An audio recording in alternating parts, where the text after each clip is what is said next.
either 30 or 40 BW to bleach the frontal itself, a mixing bowl, aluminum foil, and plastic utensils. You're going to cut a piece of aluminum foil about as long as your frontal will be. Then you're going to want to lay your frontal face up and comb back those hairs if they don't want to stay back in their flyaways. Spritz it with water and comb them back, because if the bleach somehow seeps through, then you're going to have blonde front hairs and nobody wants that. So after that's done, flip the frontal over, and then you're going to take your BW2 powder bleach. I took about, I think, a scoop and a half, maybe 2 full scoops. And then I poured my developer. I kind of just eyeball it. I know not to pour a lot of developer because you want a very thick consistency, the complete opposite of anything liquidy, or it will seep through into your hair. So you want it almost like toothpaste, like you can see here.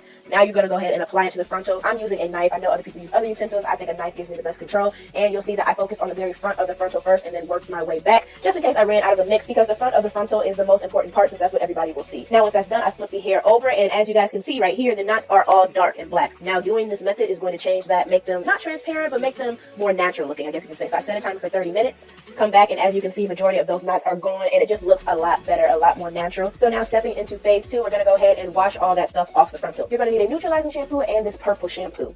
Now when rinsing off the frontal, you're going to go ahead, it doesn't really matter, I don't think what water you use, but you want to rinse all that powder, developer, bleach, whatever you want to call it, off the frontal. Then you're going to take your neutralizing shampoo, and the need for the neutralizing shampoo is to stop the bleaching process. It just makes sure, regardless of you rinsing off that mix, that it stops it completely. Now you can go ahead and rinse it off. It's not a long process. Rinse it all out, and then in a second you're going to see me apply the purple shampoo. Now the purpose of the purple shampoo is to stop any brassiness from occurring or happening, and it just looks like really orangey. You don't want that, so it makes it more of a cooler tone, and you're going to actually leave that for 15 minutes and let it do its thing.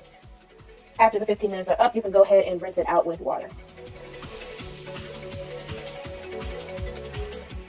Now, something I personally like to do after using both those shampoos tend to tangle hair in my opinion, so I like to comb out the frontal underneath the water to make sure it's completely detangled, because ain't nobody got time to work with a nappy frontal. Now on to phase 3, you're going to need a dome cap, some scissors, needle and thread, a mannequin head, I'm using a foam one, T-pins, and the frontal itself. Now when it comes to placing your dome cap on the mannequin head, I say to follow these 2 lines that run down the middle of the dome cap. Make sure they align with the very front of your head and the nap area of your head. Now here is just a quick step. It's not really something you have to do, but I make sure that I twist up, braid up, clip away, whatever, my frontal out the way so it doesn't get all messed up during the sewing process or during the gluing process. So yeah, just clip away the hair. Now you see I'm pointing to the very front of that dome cap. You want your lace frontal hairline to go a ½ inch to a 4 inch below it. Then you're going to go ahead and pull the frontal backwards and apply a T-pin to secure it onto the dome cap. Now you see this thicker, darker line I'm pointing to? You want that to be your guide basically on how to make sure your frontal lays flat. So I'm going to stick in a T-pin and work my way down. Some people are gifted enough to just use 1 T-pin and it secures the bag, but for me, I use about 3 and make sure that edge of the frontal that I pointed to earlier ends at the edge of the dome cap. And you see how flat this turned out? That's how it has to be in order for your frontal not to have any lumps or bumps or whatever in it. So you're going to do the same exact thing to the other side. I am well aware that the frontal isn't really equal, like the other side was further down than this side. I'm just showing you guys how you're supposed to T-pin the hair down prior to sewing it. I went ahead and fixed that off camera though, but you want it to lay that flat. No humps, lumps, nothing in there. Now take your needle and thread. Honestly, I'd suggest taking almost as much thread as you possibly can. It's not overwhelming, because you're going to double it. So by that I mean put the thread through the needle and then pull it all the way through. Then you're going to knot the end, so it's like double thread, and I double knot the end too to make sure that ain't going nowhere. So in terms of sewing it down into the frontal, that first T-pin that you use to align the edge with the dome cap, you might have to move up a little bit, and then you're going to stick the needle through the dome cap. Now the thing with this that you have to be very careful with, make sure that you're going through the cloth only and not the elastic part of that dome cap. Otherwise, when the wig is done and you try to put it on, there's going to be absolutely no stretch. So you want to put the needle through the cloth only. Around that thick band that you see at the bottom of the dome cap, you cannot put the needle through that elastic. But as you see, I just moved up and skipped over the threading that is securing that elastic band. So once you get to the actual cloth, like basically past the elastic band, you can just go ham. It's a very easy process. Just loop it through, and then when you get to the end, you're going to stick the needle through, and you're going to wrap the thread around the needle 3 times and then pull through, and that's going to leave a very secure knot at the very end of the frontal. And I go ahead and do that twice actually. I just make sure everything is super secure, because I'm not going to waste this much time making a wig and then it falls apart. So even after I do those 2 secure knots, I double knot it again.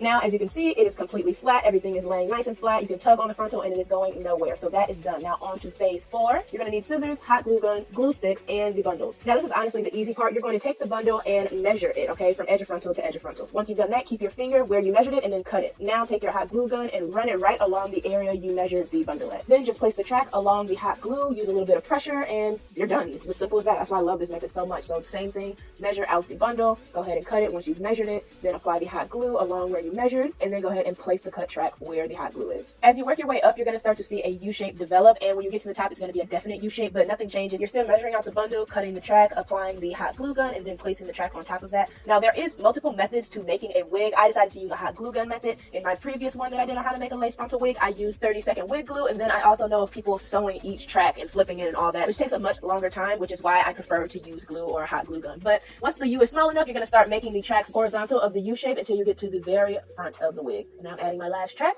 And all done with the wig, I'm going to go ahead and let all that dry for a couple hours. And after it's done drying, it leads us into phase 5, which is cutting off that unnecessary dome cap that's under the lace. Not even just unnecessary. It's not a lace front wig if you don't cut it. So you're going to cut a couple of centimeters away from where you sewed the frontal to the dome cap. Just be very careful with this process. Give yourself a decent amount of room, because if you do end up cutting any of that thread, you'll mess up the whole wig. And just real quick, I want to show you guys that elastic band is what I'm talking about you don't want to sew through. That cloth, yes. The elastic band, no.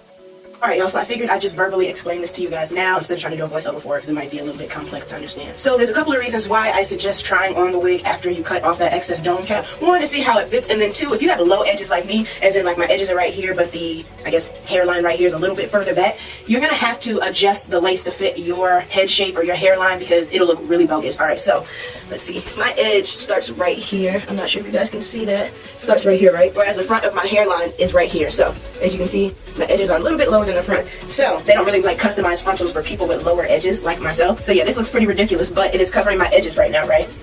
But look at this. That just, no. So I'm gonna have to basically pluck these hairs in the front until the frontal is back to where my front hairline is, if that makes sense. I hope that makes sense, y'all. So yeah, it's a gradual process. So what I'm gonna do is go ahead and make a part, my first part right here in the front, okay? And honestly, if you're a beginner, you don't have to take as much hair as I just took. I've been doing this for a minute, but yeah, clip away the rest of the hair. And then all you're literally gonna do is go section by section and pull it out, literally pull it out. You're going to bald that area, because technically it's your forehead if you have low edges. If you don't have low edges like me, you can obviously skip this part.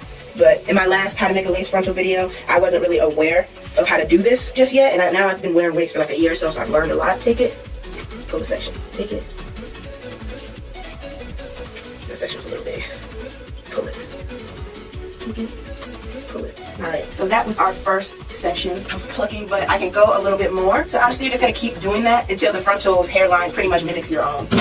Alright, so I'm pretty satisfied with this. Now we can get to customizing.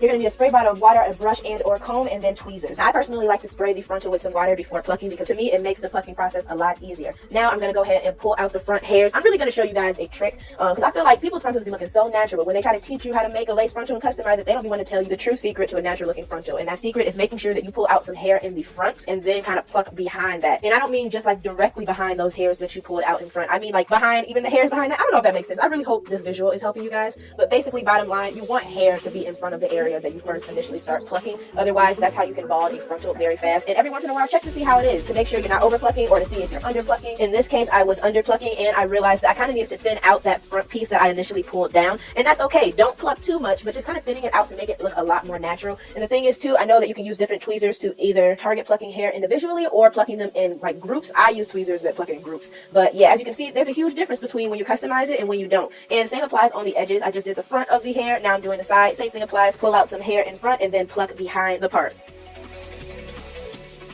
Now once you've done this to both sides, your frontal should look really natural. And please remember, you rather underpluck than overpluck, because you cannot put those hairs back, honey. Now on to phase 8.